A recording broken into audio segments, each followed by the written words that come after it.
1 Chronicles chapter 9. All Israel was listed in the genealogies in the book of the kings of Israel and Judah. They were taken captive to Babylon because of their unfaithfulness. Now the first to resettle on their own property in their own towns were some Israelites, priests, Levites, and temple servants. Those from Judah, from Benjamin, and from Ephraim and Manasseh who lived in Jerusalem were Uthai, son of Ammihud, the son of Omri, the son of Imri, the son of Bani, a descendant of Perez, son of Judah. Of the Shilonites, Isaiah the firstborn and his sons. Of the Zerahites, Jeuel. The people from Judah numbered 690. Of the Benjaminites, Sallu, son of Meshullam, the son of Hodaviah, the son of Hassenuah. Ibniah, son of Jeroham, Eli, son of Azai, the son of Michri, and Meshullam, son of Shephatiah, the son of Ruel, the son of Ibnijah. The people from Benjamin, as listed in their genealogy, numbered 956. All these men were heads of their families. Of the priests, Jedaiah, Jehoiarib, Jachin, Azariah, son of Hilkiah, the son of Meshullam, the son of Zadok, the son of Meraioth, the son of Ahitub, the official in charge of the house of God.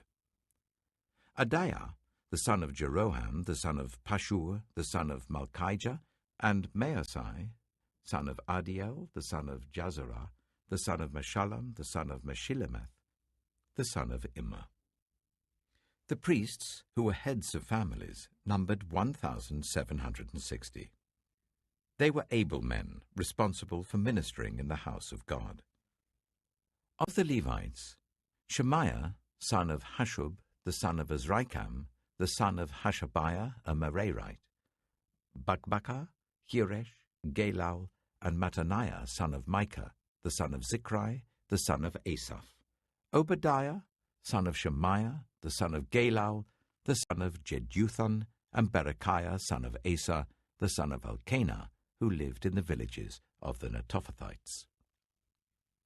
The gatekeepers, Shallum, Akkub, Talmon, Ahiman, and their fellow Levites, Shallum their chief, being stationed at the king's gate on the east up to the present time. These were the gatekeepers belonging to the camp of the Levites. Shallum, son of Kor, the son of Ebiasaph, the son of Korah, and his fellow gatekeepers from his family, the Korahites, were responsible for guarding the thresholds of the tent, just as their ancestors had been responsible for guarding the entrance to the dwelling of the Lord. In earlier times, Phinehas, son of Eleazar, was the official in charge of the gatekeepers, and the Lord was with him. Zechariah, son of Meshelemiah, was the gatekeeper at the entrance to the tent of meeting. Altogether, those chosen to be gatekeepers at the thresholds numbered 212. They were registered by genealogy in their villages. The gatekeepers had been assigned to their positions of trust by David and Samuel the seer. They and their descendants were in charge of guarding the gates of the house of the Lord, the house called the Tent of Meeting. The gatekeepers were on the 4 sides, east, west, north, and south. Their fellow Levites in their villages had to come from time to time and share their duties for 7-day periods. But the 4 principal gatekeepers, who were Levites, were entrusted with the responsibility for the rooms and treasuries in the house of God. They would spend the night stationed round the house of God because they had to guard it, and they had charge of the key for opening it each morning. Some of them were in charge of the articles used in the temple service. They counted them when they were brought in and when they were taken out. Others were assigned to take care of the furnishings and all the other articles of the sanctuary, as well as the special flour and wine and the olive oil, incense and spices. But some of the priests took care of mixing the spices. A Levite named Mattatiah, the firstborn son of Shallum the Korahite, was entrusted with the responsibility for baking the offering bread. Some of the Kohathites, their fellow Levites, were in charge of preparing for every Sabbath the bread set out on the table. Those who were musicians, heads of Levite families, stayed in the rooms of the temple and were exempt from other duties because they were responsible for the work day and night. All these were heads of Levite families, chiefs as listed in their genealogy, and they lived in Jerusalem. Jeiel, the father of Gibeon, lived in Gibeon. His wife's name was Maacah, and his firstborn son was Abdon, followed by Zur, Kish, Baal, Ner, Nadab, Gedor, Ahio, Zechariah, and Mikloth. Mikloth was the father of Shimeam. They too lived near their relatives in Jerusalem. Ner was the father of Kish, Kish the father of Saul, and Saul the father of Jonathan, Malchishua, Abinadab, and Eshbaal.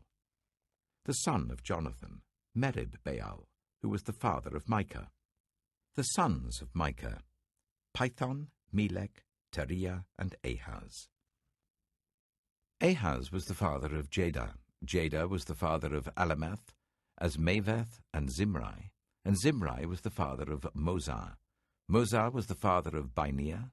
Raphiah was his son, Eleasar his son, and Azel his son. Azel had 6 sons, and these were their names: Azrikam, Bokeru, Ishmael, Sheariah, Obadiah, and Hanan. These were the sons of Azel.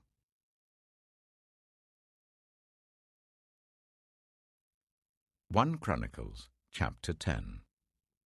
Now the Philistines fought against Israel. The Israelites fled before them, and many fell dead on Mount Gilboa. The Philistines were in hot pursuit of Saul and his sons, and they killed his sons Jonathan, Abinadab, and Malchishua.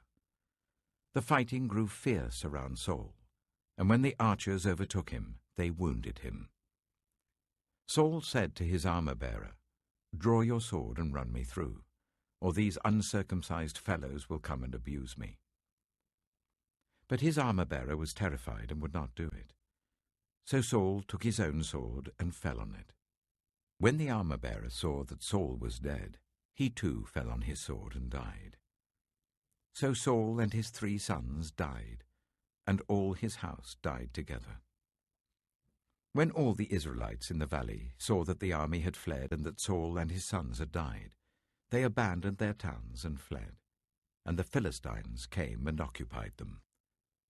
The next day, when the Philistines came to strip the dead, they found Saul and his sons fallen on Mount Gilboa. They stripped him and took his head and his armor, and sent messengers throughout the land of the Philistines to proclaim the news among their idols and their people. They put his armor in the temple of their gods, and hung up his head in the temple of Dagon. When all the inhabitants of Jabesh-Gilead heard what the Philistines had done to Saul, all their valiant men went and took the bodies of Saul and his sons and brought them to Jabesh. Then they buried their bones under the great tree in Jabesh, and they fasted 7 days.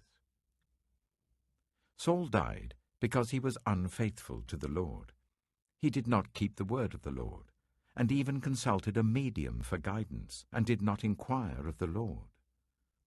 So the Lord put him to death, and turned the kingdom over to David, son of Jesse.